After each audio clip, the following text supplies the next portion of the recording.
গল্পের নাম রেল স্টেশনের রহস্যময় বৃদ্ধ।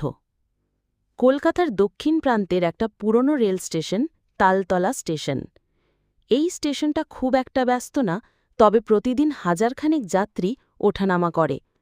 আর সেই স্টেশনের ১ নম্বর প্ল্যাটফর্মে বহু বছর ধরে বসে থাকে এক বৃদ্ধ মানুষ। কারো নাম মনে নেই, কারোর কৌতূহলও নেই, তবে সকলে তাকে চেনে, নাম দিয়েছে বুড়ো কাকা।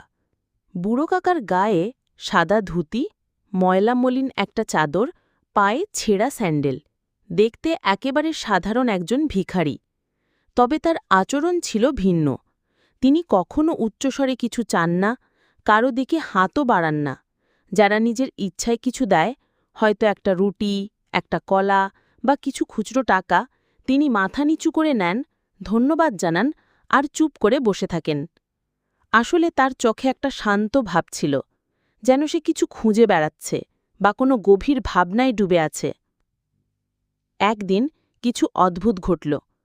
রেল স্টেশনের সাফাই কর্মীরা সকালে প্ল্যাটফর্ম পরিষ্কার করার সময় একটা পুরনো ব্যাগ পায়। তারা ভাবল কেউ হয়তো ফেলে গেছে। পুলিশে খবর দেওয়া হয়। রেল পুলিশের অফিসার ব্যাগটি খুলে দেখে চমকে যায়।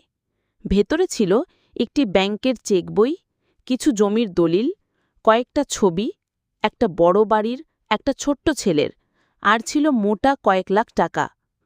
সবচেয়ে আশ্চর্যের বিষয়, ব্যাগের একপাশে ছিল একটি হাতে লেখা চিঠি।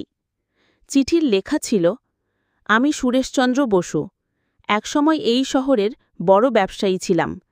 আমার কোম্পানির নাম ছিল বাসু টেক্সটাইলস লিমিটেড। হয়তো কেউ কেউ এখনও নামটা জানে। জীবনে সব পেয়েছিলাম, বাড়ি, গাড়ি, সম্পদ, খ্যাতি। কিন্তু একদিন এক অনাথ ছেলেকে দেখলাম স্টেশনের কোণে ঠান্ডায় কাঁপছে, কারও ভ্রুক্ষেপ নেই।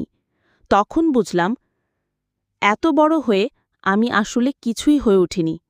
আমি সব ছেড়ে স্টেশনেই থেকে গেলাম। মানুষদের ব্যথা বোঝার চেষ্টা করলাম, গোপনে সাহায্য করলাম। আমি চাইনি কেউ জানুক, কারণ যেটা প্রদর্শনের জন্য হয় সেটা দান নয়, সেটা অহংকার। আমার মৃত্যুর পরেই ব্যাগ যে পাবে, অনুরোধ, আমার অবশিষ্ট টাকা দিয়ে আশেপাশের দুস্থ শিশুদের জন্য একটা আশ্রম গড়ে তুলিও। আমার কোনো মূর্তি তুলো না, কোনো নাম দিও না, শুধু যেন ভালোবাসা বাঁচে, সহানুভূতি টিকে থাকে। চিঠি পড়ে পুলিশ, স্টেশন মাস্টার সবাই বাকরুদ্ধ। এতদিন যে বৃদ্ধকে তারা একজন ভিখারি ভাবত, তিনি ছিলেন শহরের একসময়ের ধনী ব্যবসায়ী, আর তার হৃদয় ছিল অগাধ সোনার মতো। তার মৃত্যুর খবর কিছুদিন পর আসে।